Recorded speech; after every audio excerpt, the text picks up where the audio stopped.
ত্রয়োদশ জাতীয় সংসদে নবনির্বাচিত সদস্যদের শপথ পাঠ করানো প্রধান নির্বাচন কমিশনারের সাংবিধানিক এখতিয়ার বলে জানিয়েছেন বিএনপির স্থায়ী কমিটির সদস্য সালাউদ্দিন আহমদ।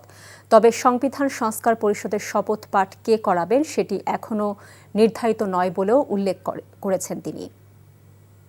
স্পিকার অথবা ডেপুটি স্পিকার অ্যাভেলেবেল না থাকলে বা তারা অপারগ হলে বা তাদের মনোনীত প্রতিনিধি যদি না থাকে, সেই ক্ষেত্রে দ্বিতীয় অপশন হচ্ছে প্রধান নির্বাচন কমিশনার শপথ পাঠ করাবেন।